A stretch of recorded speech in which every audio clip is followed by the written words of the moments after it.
temannya dia. Apakah itu membuktikan itu dari iblis? Tidak mungkin. Itu terjadi sebaliknya kepada Anda, kepada Nabi Anda. Baik. Jadi saya tolong jelaskan. Baik, jadi gini Bang.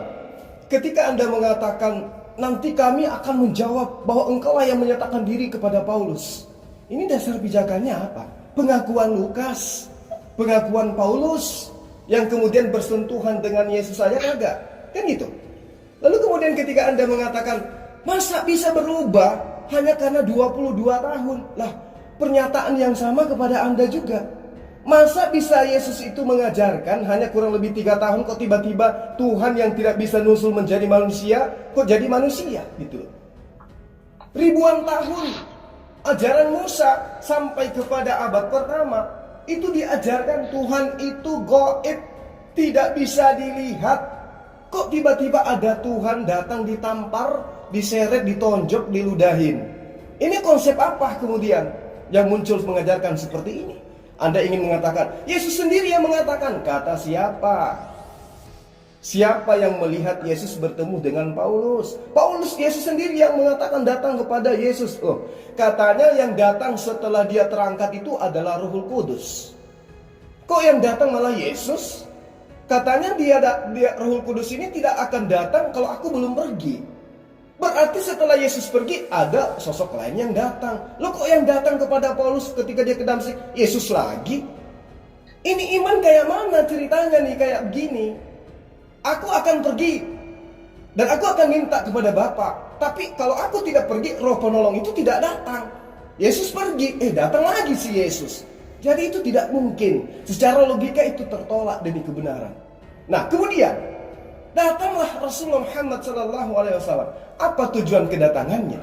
Meluruskan kembali paham yang tadi, bahwa Tuhan itu nuzul menjadi manusia dan seterusnya. Karena itulah wahyu pertama datang kepada beliau, diperintahkan untuk berpikir, diperintahkan untuk membaca. Baca dengan pikiranmu, baca dengan akalmu, baca dengan hatimu. Iqra bismi rabbikal ladzi khalaq, khalaqal insana min alaqa, Iqra wa rabbukal akram. Nah, pada saat ada wahyu datang kepada beliau, apakah beliau langsung datang keluar? Aku rebah ke tanah dan yang datang adalah Yesus dan datang adalah Allah kepadaku. Malaikat Jibril. Tidak. Rasulullah Muhammad SAW ketakutan. Dia nggak ngerti apa itu malaikat. Dia nggak ngerti apa itu Allah. Dia nggak ngerti apa itu Torah. Dia nggak tahu apa itu Isa, Yesus, Musa, Abraham dan dia nggak ngerti. Maka kemudian ahli kitab didatangkan. Ini Rasulullah begini dan begini.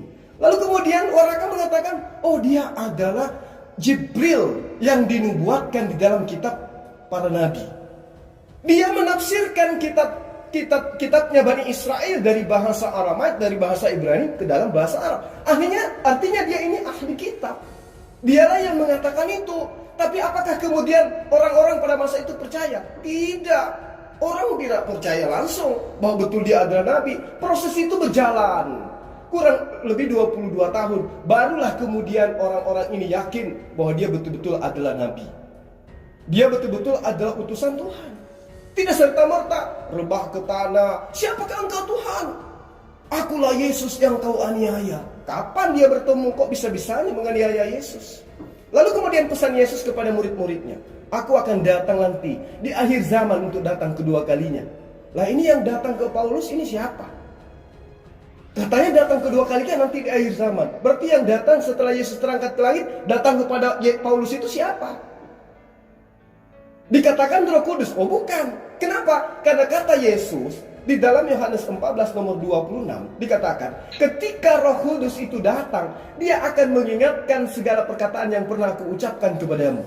Artinya, Yesus sudah pernah menerima perkataan, sudah menerima firman. Firman ini disampaikan Yesus kepada murid-muridnya. Nah, ketika murid-muridnya ini menerima firman, Roh Kudus datang. Firman yang pernah mereka dengarkan itu diucapkan lagi oleh Roh Kudus. Nah, sekarang surah-surah Paulus, adakah ucapan Yesus terekam kembali ke karangan Paulus? Tidak. Berarti bukan Roh Kudus yang mengajarkan. Tetapi kalau di Al-Quran, Qala inni Rasulullah, qala inni Abdullah, atani alkitab. Itu yang datang kepada Rasulullah. Itu yang datang kepada Rasulullah. Perkataan kembali yang pernah Yesus ajarkan kepada Bani Israel. Qala inni Abdullah, atani alkitab wa ja'alna nabiyyan. Itu yang diajarkan kembali oleh Ruhul Kudus kepada Rasulullah Muhammad SAW. Dia akan mengingatkan kembali perkataan yang pernah aku ajarkan, yang pernah aku ucapkan, yang pernah aku katakan kepada kalian. Nah, maka karena itulah kemudian umat Islam hari ini mengakui dia sebagai utusan Allah. Kenapa? Karena dulu pernah dia mengajarkan kepada Bani Israel dia utusan Allah. Kemudian kembali Ruhul Kudus mengajarkan kepada Rasulullah, Yesus itu utusan Allah. Kalau yang datang kepada Paulus tidak. Yang kalian salibkan itu telah dijadikan menjadi Tuhan.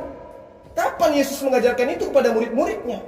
Siapa yang berkata bahwa Yesus itu adalah Tuhan, apa yang dikatakan itu diimani sepenuh hati, bahwa Yesus itu adalah Tuhan, maka dia akan diselamatkan. Kapan Yesus mengajarkan itu? Sementara menurut Yesus, Roh Kudus ketika dia datang kembali mengingatkan apa yang pernah dia ajarkan kepada Bani Israel. Apa itu? Wahai Bani Israel, aku adalah utusan Allah kepadamu. Inni Rasulullahi ilaikum.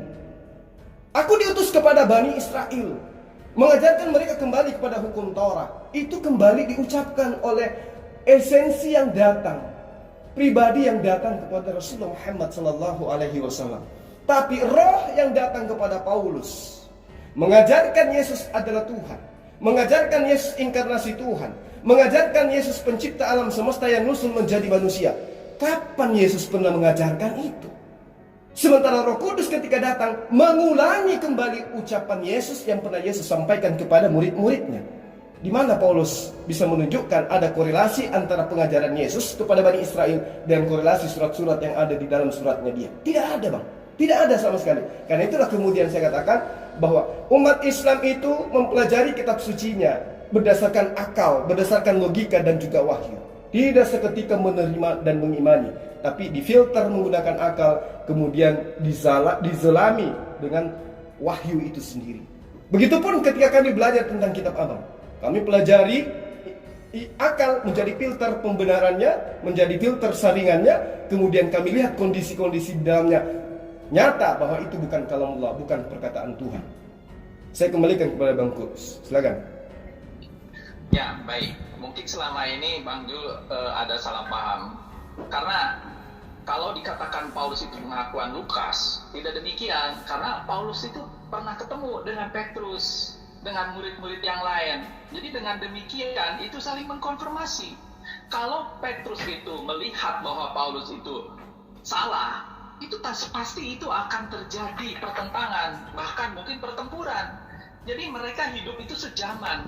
Jadi ini udah saling mengkonfirmasi. Apalagi gitu yang kurang, itu kesalahpahaman aja. Jadi disinilah kalau ke perjanjian baru itu tidak bertentangan dengan perjanjian lama, masih sama sejalan. Tetapi kalau Quran itu kan bertentangan dengan perjanjian lama. Kalau kita mau ambil Torah itu sebagai patokan, misalnya contoh soal siapa anak yang akan dikorbankan itu, Ismail atau Ishak, itu aja udah bertentangan. Jadi jelas ini pasti salah satu benar, salah satu salah.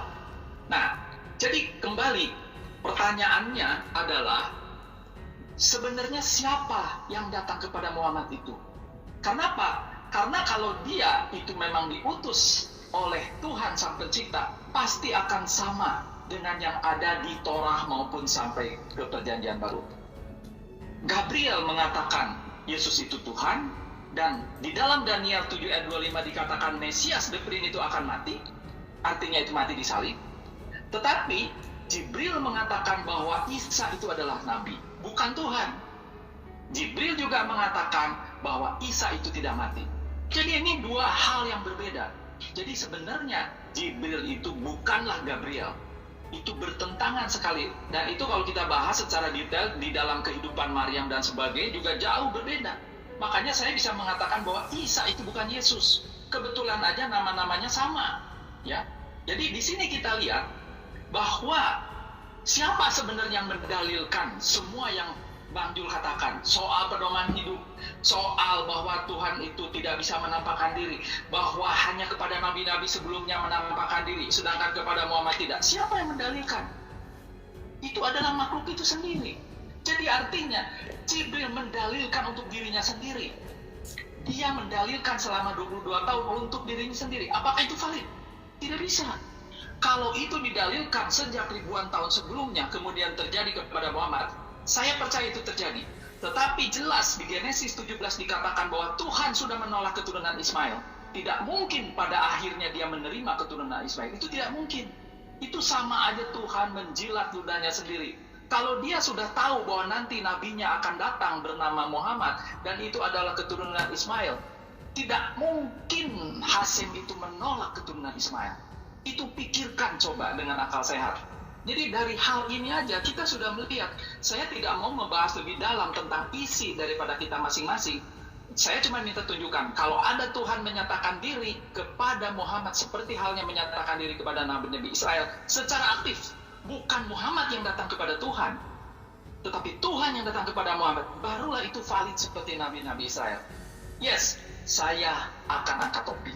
Tapi kalau itu tidak ada, Bang Jul, percuma ada cerita apapun juga, karena pada saat di akhirat akan ditanya, betulkah ajaran ini dari Sang Pencipta? Kalau Sang Pencipta itu menolak pernah datang kepada Nabi ini, mengangkat Nabi itu hapus semuanya, Bang Jul. Mohon maaf. Terima kasih. Oke. Silakan. Baik. Ya, teman-teman yang lain mohon maaf sebentar kami ya. Nanti ditanggapin ya. Jadi gini. Kalau Anda mengatakan tidak ada bertentangan perjanjian lama dan perjanjian baru, jangan terlalu jauh, Bang. Ajaran Yesus dengan ajaran Kristen aja bertentangan kok. Bertentangan. 180 derajat ajaran Yesus, ajaran Kristen itu bertentangan. Nah, kemudian berkaitan dengan ajaran Paulus, Anda mengatakan dia datang ke Petrus, dia datang kepada siapa bilang? Yang Anda baca itu adalah kitab yang Anda harus pahami berdasarkan dengan paradigma berpikir Anda, tanpa Anda menyadari bahwa tulisan itu adalah tulisan Lukas, tulisan Markus, bahkan 1 Petrus pun, 2 Petrus pun itu masih tulisan Paulus. Kalau dia adalah tulisan Petrus murid Yesus, maka yang didudukkan di dalam ajarannya itu tentu Yesus, bukan Paulus yang kemudian yang diajarkan digaung-gaungkan di dalamnya. Lalu kemudian di dalam Kisah Para Rasul 21 nomor 27 sampai nomor 36, di situ orang-orang Israel teriak loh, hai orang Israel, tolong, inilah orang yang dimana-mana mengajar semua orang untuk menentang bangsa kita dan menentang hukum Taurat dan tempat ini, dan sekarang ia membawa orang-orang Yunani pula ke dalam bait Allah dan menajiskan tempat suci kita ini. Siapa yang dimaksud? Paulus. Siapa yang teriak? Para ahli kitab, para murid berdasarkan kitab Anda. Kisah Para Rasul 21 nomor 27 dan seterusnya. Ya, kayak gitulah. Nah, ini bukti bahwa yang meneguhkan kemudian kerasulan Paulus orang Kristen dari Eropa, Yunani, Romawi yang meneguhkan kerasulan Paulus. Orang-orang Yahudi abad pertama sudah menentang dia, mengajarkan sesuatu. Bahkan ketika orang Yunani itu masuk ke dalam bait sucinya Allah, ya, itu diterangkan oleh dalil kitab Anda sendiri bahwa orang-orang Israel diseru, tolong inilah orang di mana-mana mengajarkan semua orang menentang bangsa kita dan menentang hukum Taurat. Siapa yang menentang hukum Taurat? Paulus. Jadi itu sangat nyata di situ. Lalu kemudian berkaitan dengan Rasulullah Muhammad sallallahu alaihi wasallam. Saya tadi sudah menyatakan kepada Anda bahwa Allah berfirman kepada para nabi sesuai dengan hukum, sesuai dengan peradaban, sesuai dengan zaman, sesuai dengan kemampuan. Tidak mungkin pada masa Abraham, pada masa Adam sudah diperintahkan berhaji, diperintahkan sholat 5 kali sehari, diperintahkan ini dan itu. Tidak mungkin. Kenapa? Allah belum menyatakan diri kepada mereka. Mereka dinyatakan dulu. Makanya di dalam Al-Quran itu ada seruan, ya ayyuhan nas, ya ayyuhan nas, seruan kepada seluruh manusia. Kalau di kitab-kitab sebelumnya seruannya ya Musa, terus kemudian ya Bani Israel, ya Daud, itu seperti itu. Tidak ada ya ayyuhan nas, wahai seru sekalian manusia. Tidak ada yang kayak begitu di dalam kitab-kitab sebelumnya. Lalu kemudian ketika Allah datang kepada nabi-nabi sebelum Rasulullah Muhammad SAW, Allah tidak seketika lantas mengajarkan seperti ini loh yang berlaku untuk selama-lamanya, kecuali 10 hukum itu. 10 hukum itu memang sampai hari ini umat Islam mengimani dan itu tidak boleh dirubah. Tapi yang dikatakan syariat, syariat dikhususkan kepada kaum masing-masing. Itu yang perlu Bang Kusnadi pahami. Nah, terkait dengan keimanan orang Kristen, ini apa nyambungnya dengan ajaran Yesus? Yesus praktisi Yudaism. Praktisi Yudaism berarti dia tunduk pada hukum Tuhan yang ada di dalam kitab Taurat. Nah, sementara Kristen mana ada tunduk di bawah hukum Taurat? Tidak. Hanya menggunakan nama Yesus untuk supaya melegalkan ajaran mereka. Melegalkan ajaran mereka bahwa antara kitabnya Bani Israel dengan kitab Kristen itu tidak bisa dipisahkan satu sama lain. Tapi faktanya dibawa-bawa tapi ditolak juga nih sama kalian. Itu yang perlu dipahami. Jadi Allah datang kepada Rasulullah Muhammad SAW melalui perantaraan malaikat Jibril. Bukan dia yang datang. Kenapa? Karena manusia itu sudah mendengarkan nantinya tentang Musa, tentang Abraham dan seterusnya. Di mana diterangkan Al-Qur'anul Karim yang akan menjelaskan itu. Jadi Allah tidak perlu lagi datang ke seperti datangnya kepada Musa. Ya, tidak perlu. Karena itu tidak dibutuhkan lagi. Karena Allah sudah dikenal. Allah sudah dikenal. Pencipta alam semesta itu sudah dinyatakan ada. Ada yang menciptakan alam semesta ini. Dan itu adalah Allah. Sehingga yang datang kemudian yang dibutuhkan oleh manusia hanya pedoman hidup. Bagaimana cara menyembah. Bagaimana cara berhubungan dengan sesama manusia.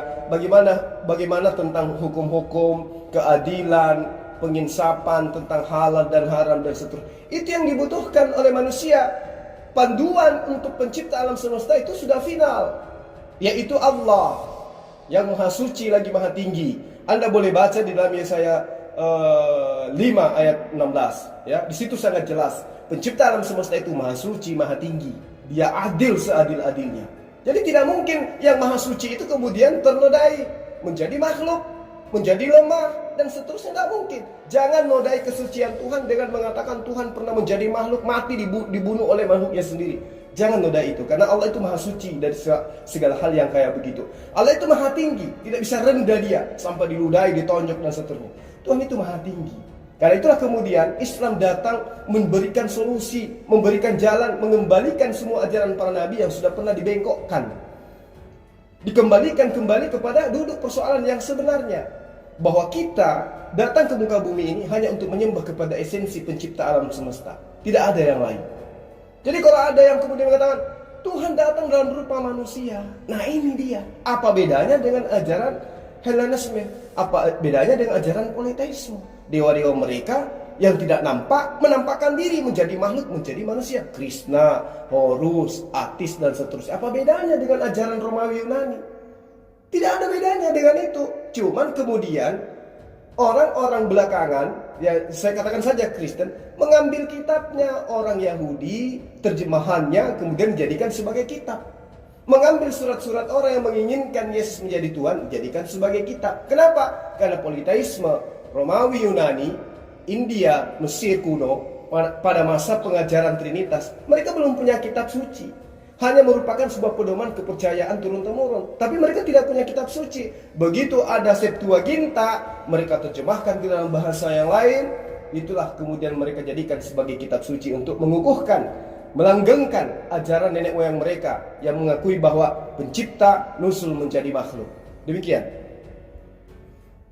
Mungkin dari sebentar Bang, mungkin nanti ada dari Bang Valen atau teman-teman yang lain bisa menanggapi. Silakan.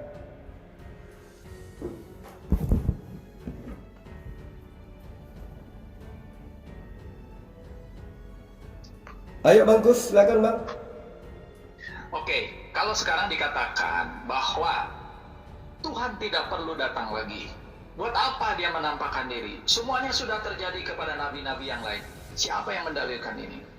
Tidak ada itu di dalam kitab Torah ataupun di dalam perjanjian baru yang mengatakan demikian. Tuhan tidak pernah ngomong begini. Jadi yang mendalilkan adalah Jibril itu sendiri. Dirinya mendalilkan buat dirinya sendiri agar dirinya benar.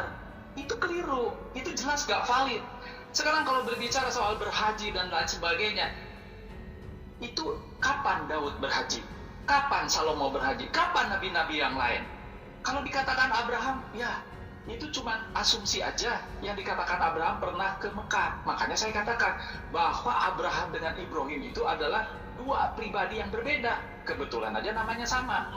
Tapi saya tidak mau berbicara secara detail tentang ajarannya, tetapi tetap bahwa pengakuan dari Sang Pencipta kepada Nabi itu adalah hal yang nomor satu yang paling penting. Jadi kalau tidak ada ini, tidak bisa. Tetapi mari saya jelaskan kenapa ada dewa Yunani yang Anda katakan bahwa Kristen meniru-niru dia. Ini sebenarnya bukan ajaran baru. Di dalam kitab Torah sendiri, kalau kita bicara teksnya, teks aslinya, itu jelas dikatakan tadi saya katakan. Ada kisah tentang Tuhan berjalan-jalan di Taman Eden. Ada kisah tentang Tuhan menampakkan diri kepada Abraham. Dan Abraham sujud dan memanggilnya Adonai. Kemudian juga ada menampakkan diri kepada yang lain-lain dan nabi yang lain. Jadi itu bukan sesuatu yang baru.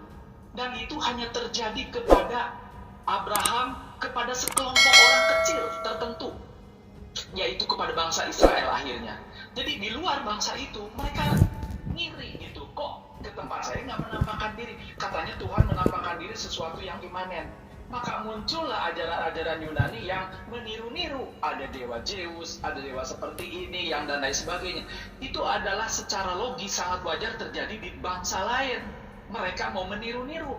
Dan itulah yang membuat Anda juga terkecoh. Jadi artinya bahwa Tuhan datang di dalam rupa manusia itu bukan sesuatu yang baru. Karena itu pernah terjadi di zaman-zaman sebelumnya. Jadi inilah kesalahpahaman. Setelah pembuangan di Babel, maka disitulah muncul kitab-kitab baru seperti Targum, Talmud, dan lain sebagainya yang mencoba mengubah isi-isi daripada kitab Torah dan Tanakh itu sendiri. Dengan demikian, maka ajaran yang mengatakan bahwa Tuhan itu punya sifat imanen, itu mencoba dihapus dengan tujuan untuk menolak Yesus. Itu alasan untuk menolak Yesus. Dan itu penolakan itu disempurnakan di zaman Muhammad, di mana makhluk itu mendalilkan seperti itu hanya di dalam 22 tahun. Saya katakan, itu tidak masuk akal. Bagaimana Tuhan bisa mengoreksi wahyu-wahyu dia yang sebelumnya? Itu jelas bukan Tuhan. Tuhan yang maha tahu, Tuhan yang maha kuasa, tidak mungkin lemah. Tidak mungkin dia melakukan kesalahan di dalam pewahyuan sehingga harus dikoreksi di dalam waktu yang setelah sekian lama. Ini tidak mungkin gitu Bang Jul. Ya, itu saya katakan bahwa kalau tanpa ada legalitas Tuhan menampakkan diri, menunjuk, mengangkat nabinya, saya katakan tidak. Kalau Anda mengakui itu, bagaimana dengan Lia Eden? Lia Eden juga mengakui didatangi oleh Jibril. Kenapa Anda tidak percaya? Kan itu juga sama. Saya tidak mungkin percaya karena dia tidak membuktikan bahwa Tuhan mengangkat dia sebagai nabinya ataupun apanya. Jadi itu adalah isapan jempol. Oke, silakan lanjut. Ustadz Zuma, saya sedikit boleh nggak sebelum Ustadz? Silakan. Oke deh, Bang Kus, Anda itu dari tadi kekeh mengatakan Yesus itu Tuhan. Buktiin dong di kitab Perjanjian Lama atau Perjanjian Baru yang mengatakan Yesus itu Tuhan. Tadi itu Anda cuma mengatakan suara dari langit, dia itu anak Allah, bukan Tuhan. Buktikan coba. Baik, pengakuan bahwa dia sebagai anak Allah sebenarnya itu sudah cukup bahwa dia sebagai Tuhan. Tetapi ada ayat di Yohanes 1 mengatakan bahwa dialah Sang Firman Allah dalam rupa manusia, itu adalah lebih dari cukup. Bahwa dia itu bukan manusia biasa. Bukan nabi juga bukan manusia biasa. Betul, karena dia adalah Tuhan yang menyatakan diri di dalam rupa manusia. Terus apa bedanya kalau Tuhan menyatakan diri dalam tiang awan, tiang api, suara yang kepada Musa juga dia lakukan? Apa bedanya? Kalau sebelumnya dia dalam rupa yang tidak sempurna, sekarang datang di tengah-tengah manusia di dalam sesuatu imanensi yang sempurna. Gimana salahnya? Itu kan penafsiran. Saya bilang ini bukan penafsiran, ayatnya loh. Mana ayatnya yang menyatakan saya itu Yesus? Atau enggak Tuhan itu langsung berdiri, Yesus itu adalah saya. Suara dari langit contohnya, itu cuma mengatakan Yesus itu anak Allah, dan itu pun nggak ada saksi. Dan Anda dengan PD-nya mengatakan, oh inilah dalil bahwa Yesus itu Tuhan. Nggak ada di sana, nggak ada yang bisa ditafsirkan mengatakan kalau Yesus itu Tuhan. Di sana nggak bisa. kecuali Ya, dengan kalau perasaan sendiri. Oke, gini, kan saya tidak tertarik membahas isinya. Saya tertarik kepada legalitas. Saya mencari sang pencipta, bukan isi daripada ajarannya. Tapi pencipta itu kalau tidak pernah datang, ya saya akan tolak lah. Kalau saya kenapa bersikuku, karena itu adalah ada suatu kejadian itu, dua peristiwa itu, yaitu pada waktu pembaptisan dan waktu di atas gunung Getsemani. Saksinya ada jelas, dalam kisah itu ada saksinya. Saya nggak perlu bahas lebih dalam lah, itu ada saksinya. Iya, itu saya cuma tanya. Saya nggak berbicara apa isi ajaran Anda bagaimana. Dalil yang benar-benar menyatakan Yesus itu Tuhan, dia ada. Itu Anda cuma mengatakan Yesus itu anak Allah. Bedakan antara bapak sama anak, itu nggak bakal sama. Ya, sekarang yang Anda cari apa? Tadi Anda kekeh kan mengatakan, oh Tuhan itu muncul dalam bentuk wujud manusia yang sebenarnya. Kapan? Mana dalilnya? Tadi Anda cuma menggunakan dalil bahwa ada suara dari langit mengatakan kalau Yesus itu anak Allah. Itu suara dari langit itu suara siapa? Kalau seandainya Yesus itu adalah Allah sendiri, dia nggak mungkin bersuara dari langit, dia langsung teriak di sana. Ya, sekarang kan gini. Itu kan di Yohanes 1 ayat 18 dikatakan, tidak ada seorang pun melihat Allah, suaranya, wujudnya, tetapi kan ada tetapinya. Tetapi anak di pangkuan Bapa, dialah yang menyatakan. Berarti dia punya sifat imanensi. Oke, saya tunjukkan di Ibrani 1 ayat 1 ya, saya baca aja ya. Setelah pada zaman dahulu Allah berulang kali dan dalam berbagai cara berbicara kepada nenek moyang kita dengan perantara nabi-nabi, maka pada zaman akhir ini Ia telah berbicara kepada kita dengan perantaran anaknya yang telah Ia tetapkan sebagai yang berhak menerima segala yang ada. Oleh Dia Allah telah menjadikan alam semesta. Saya lanjutkan. Ia adalah cahaya kemuliaan Allah dan gambar wujud Allah, dan menopang segala yang ada dengan firman-Nya yang penuh kekuasaan. Dan setelah Ia selesai mengadakan penyucian dosa, Ia duduk di sebelah kanan yang maha besar di tempat yang tinggi. Itu ada pernyataan ayat seperti itu. Sebelah kanan Nabi. Ini Nabi mungkin nggak seperti ini. Dia di sebelah kanan, dia di sebelah kanan. Yang di sebelah dia siapa? Ini adalah sebuah simbolik bahwa dia adalah mempunyai kedudukan di samping Begini. pencipta. Gini Bang Tis, Ibrani itu pernyataan siapa Bang? Surat dari Paulus. Nah, sekarang saya tanya, kok bisa tiba-tiba berubah Yesus itu menjadi pencipta yang jadi manusia? Sementara jarak Yesus kepada Paulus kan itu kan tidak terlalu jauh. Inilah yang kemudian Al-Quran luruskan. Mana pernyataan Yesus? Kenapa harus Paulus? Yang berhak menyatakan tentang dirinya siapa adalah Yesus. Anda mengimani Allah nusul menjadi manusia. Ketika menjadi manusia, kenapa ini Tuhan lupa ingatan? Kenapa dia tidak ajarkan kepada Bani Israel, akulah pencipta alam semesta, akulah Hasem? Kenapa nggak diajarkan? Kenapa harus Paulus yang mengajarkan itu? Kenapa bukan Yesus? Dia punya mulut, dia punya kesempatan untuk menyatakan itu. Kenapa harus orang lain yang mengatakannya? Bukankah Tuhan datang untuk menyelamatkan manusia? Untuk diselamatkan manusia itu, dia harus dituhankan menurut Anda. Umat Islam tidak selamat karena tidak menuhankan Yesus. Berarti Yesus itu lupa ingatan. Harusnya ketika datang kepada Bani Israel berupa manusia, disitulah momen yang tepat untuk dia katakan kepada Bani Israel, akulah Hasem yang menciptakan alam semesta, yang mengutus Musa, Daud dan seterusnya. Kenapa Yesus tidak lakukan itu? Kenapa harus Paulus ini yang mengatakan itu? Kenapa harus Paulus? Kenapa bukan Yesus? Bukankah Yesus itu yang jalan? Dialah keselamatan dan hidup. Harusnya dia yang mengajarkan itu. Kenapa harus Paulus yang mengajarkan hal yang aneh, yang tidak berkesesuaian dengan ajaran Yesus? Yesus mengaku aku utusan Allah. Dia tidak pernah mengatakan akulah Allah. Kenapa harus berubah 180 derajat? Nah, inilah yang Al-Quran luruskan kembali, bahwa Yesus itu adalah Rasulullah yang membawa Anda menjadi iman besar. Pak, iman Anda menjadi gede, menyembah manusia bernama Yesus adalah Paulus.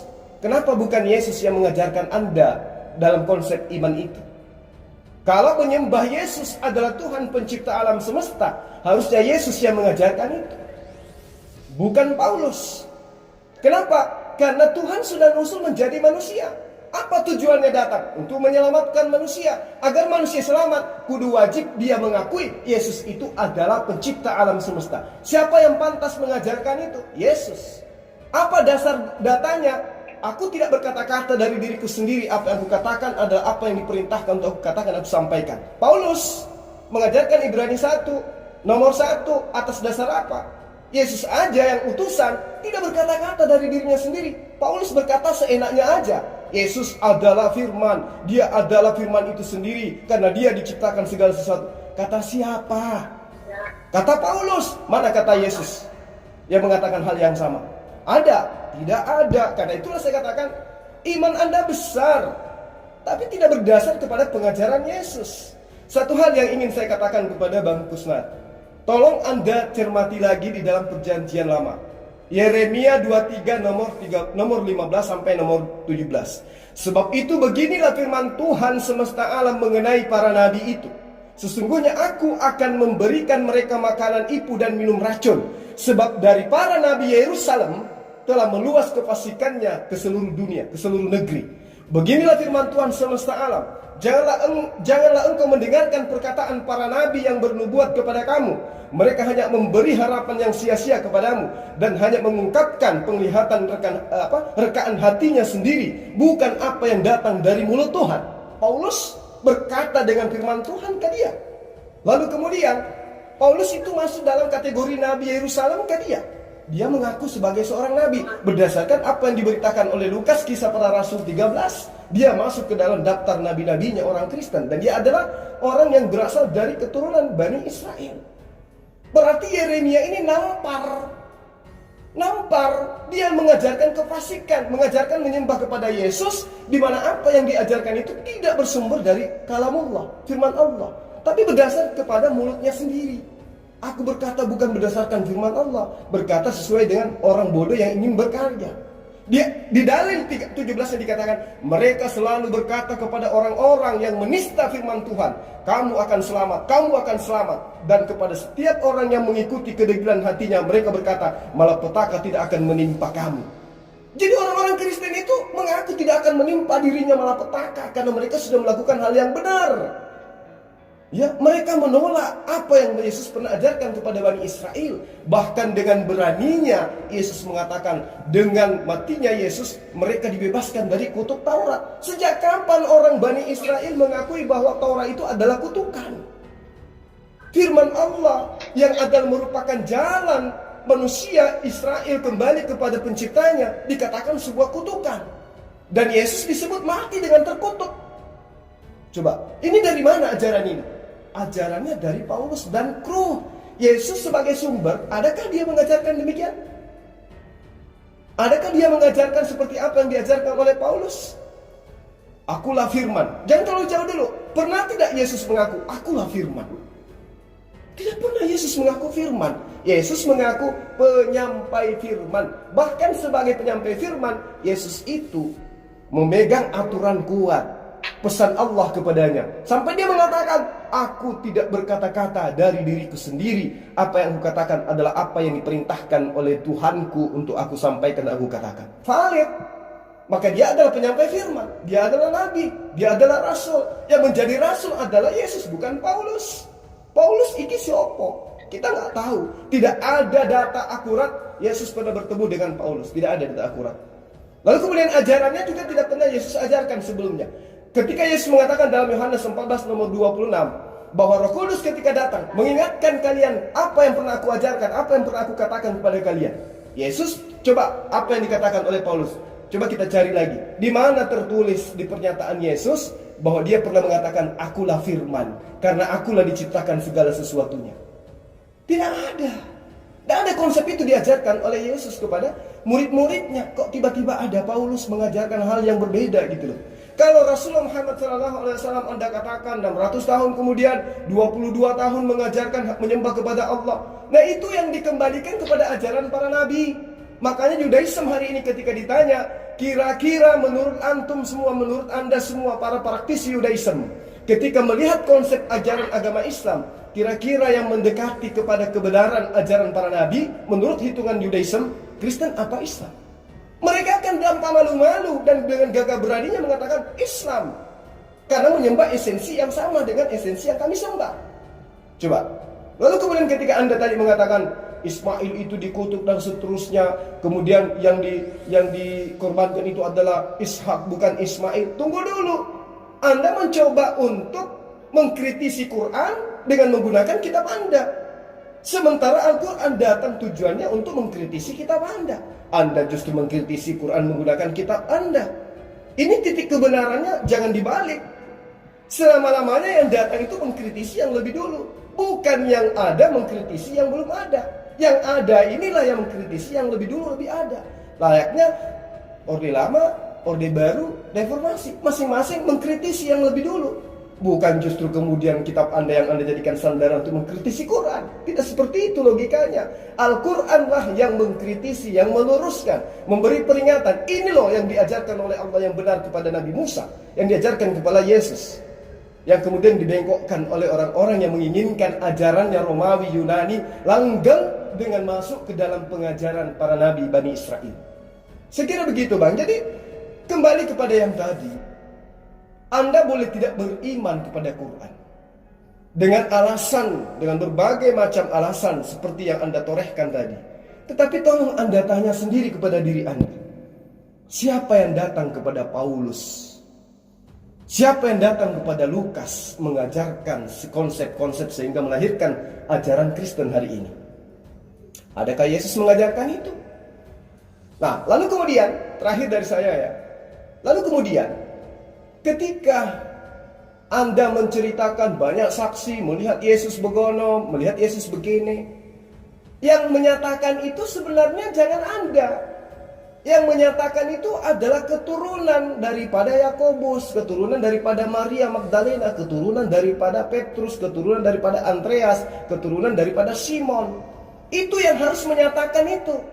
Tapi kemana keturunan-keturunan mereka ini?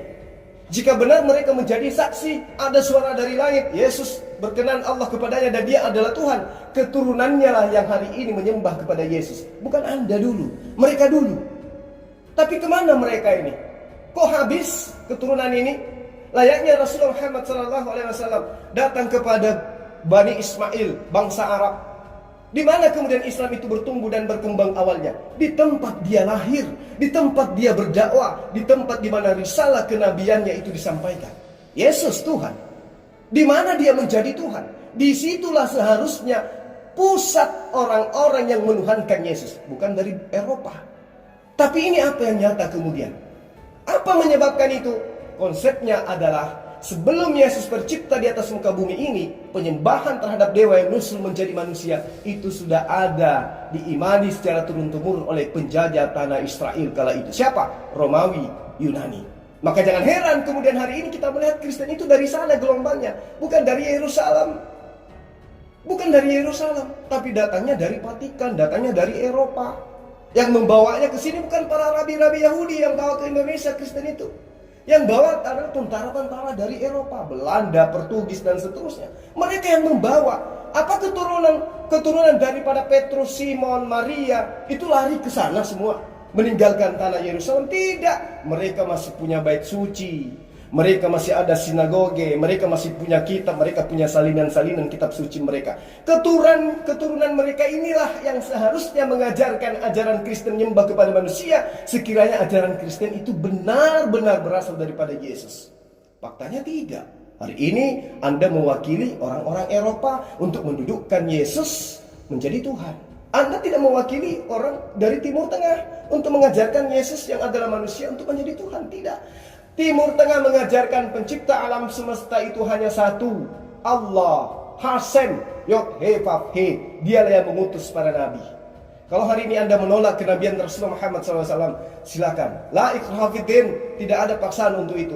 Tapi sebagai saudara saya ingatkan, coba Anda bercermin terhadap rasul-rasul yang ada di kitab Anda. Dari mana mereka mendapat ajaran? Terima kasih. Selanjutnya mungkin saya serahkan kepada yang lain. karena saya harus istirahat, ini sudah 12:30 di tempat saya. Demikian Bang Kus, terima kasih banyak. Mohon maaf kalau ada kata-kata yang kurang berkenan. Kita hanya sekedar menyampaikan apa yang kita imani masing-masing. Silakan, lakum dinukum waliyadin. Iman Anda dengan iman Anda, saya dengan iman saya sendiri. Demikian, Assalamualaikum. Ya, terima kasih Bang Jul.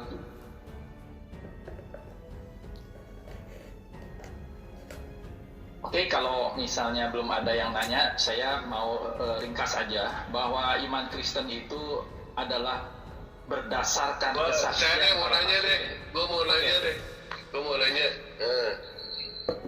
Ente kan tadi mempermasalahkan soal masalah Nabi Muhammad bertemu dengan malaikat Jibril di Gua Hira ya, betul tidak? Tidak yakin. Oh, bukan. Sementara saya belum sampai ke situ. umat Muslim itu tadi kan dicatat ini sama Dewa. Makanya yang gua tanyain di sini, ketika Yesus ditemui sama malaikat, itu nama malaikatnya siapa?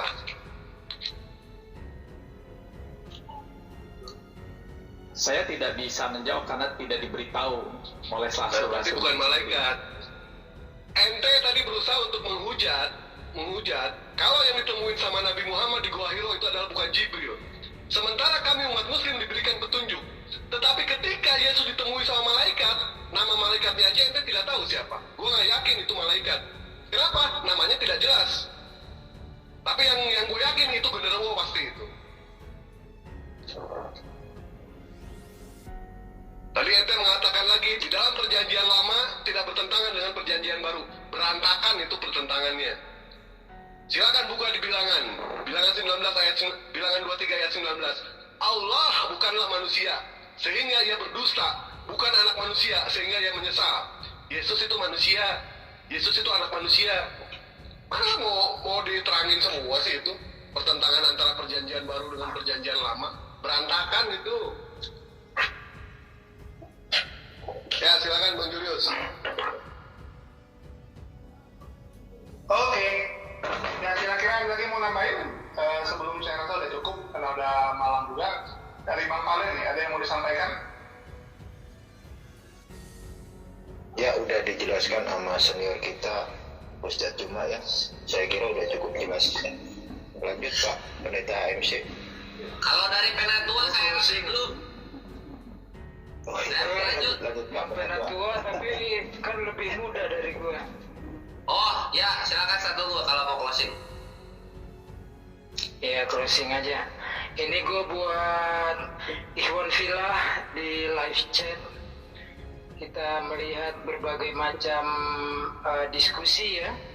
Ada perwakilan dari saudara kita yang Kristiani, ada yang dari Yudaism, dan tentunya juga ada dari Islam.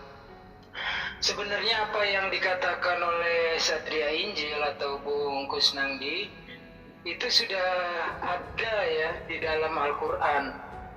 Jadi orang yang sesat itu ketika tidak mau membuka akalnya, hanya beriman berdasarkan dogma semata, itu sama Allah makin disesatkan. Contohnya jelas banget ya, kalau dari kita, saya bukan karena orang Islam, ketika bicara bahwa Al-Quran lah yang berbeda dengan perjanjian dengan Torah. Saya pikir berbeda apanya gitu ya. Bang Valen tadi kan cerita yang dekat itu kepada Yudaism adalah Islam, karena tidak menyembah manusia, menyembah berhala. Bahkan orang-orang Yudaism, Bang Valen bilang kalau kepepet boleh sholat di masjid. Kalau kepepet nggak ada sinagog misalnya di Indonesia. Nah artinya apa? Justru lebih mirip gitu loh. Saya pikirnya masalah konsep ketuhanan. Cuma ternyata ditariknya anaknya Ibrahim alaihissalam, yaitu siapakah yang dikurbankan, Ishak atau Ismail. Ini kita catat juga Iwan Villa ya. Belum pernah saya dengar dari orang-orang Yudaism baik di dalam negeri, ya saya kenalnya cuma dikit ya, termasuk Bang Valen, ataupun ketika di luar negeri sama seorang rabi yang memang bertugas di sinagog ya, saya maaf nggak sombong lah, bertemu itu nggak pernah mereka menghina umat Islam, kemudian menghina Nabi Ibrahim berzina sehingga memiliki anak zina. Keturunan Nabi Muhammad adalah keturunan zina. Kata-kata hujatan ini keluar hanya dari orang-orang Kristen loh. Mohon maaf ya, ini fakta. Saya nggak pernah dihina sama orang Yahudi, tapi sering banget mendengar hinaan bahwa Nabi Muhammad adalah keturunannya Ismail, anak hasil zinanya Ibrahim. Dan ini nggak benar. Di dalam Torah, saya pernah dengar Bang Billy apa Bang Valen lupa, bahwa Ibrahim itu memohon agar keturunannya baik dari Ishak ataupun dari Ismail dimuliakan Allah. Dan sampai sekarang loh, Islam itu memuliakan Nabi Ibrahim. Dalam sholat 5 waktu kami itu disejajarkan dengan Nabi Muhammad. Kita membaca sholawat kepada Nabi Muhammad dan juga memuliakan Nabi Ibrahim. Kita menjalankan, nggak mencaci maki Ibrahim sebagai pelaku zina, pelaku ini itu, enggak. Kristen yang menjalankan itu. Jadi terlihat jelas kalau orang yang awam itu mudah meninggalkan dogma. Tetapi semakin Anda mempelajari, semakin besar pertaruhan Anda untuk meninggalkan dogma. Saya banyak ketemu orang yang awam, begitu saya jelasin, iya ya, masuk akal juga. Iya ya, benar ya, walaupun nggak langsung masuk Islam, tapi kalau orang yang sudah begitu dalam mempelajari, taruhan dogmanya itu berat banget. Kelas pendeta misalnya, kelas orang yang sudah punya nama misalnya, itu mereka akan mempertaruhkan namanya ketimbang kebenarannya. Gitu Bang Julius Penatua, Bang Zuma, Bang Gus Nadib, Bang Valen, Bang Mahadewa, dan semuanya yang gak kebaca kekecilan, Ikhwan Fillah. Mohon maaf kalau ada salah-salah kata. Wassalamualaikum warahmatullahi wabarakatuh. Waalaikumsalam warahmatullahi wabarakatuh. Ustaz Unggul. Ayo, Satria Injil. Kenapa lagi? Apa lagi lu demelin? Saya kira udah cukup. Jadi saya mohon maaf jika ada kesalahan juga dan mohon izin untuk leave ya. Terima kasih buat Bang Jul dan teman-teman yang lain ya.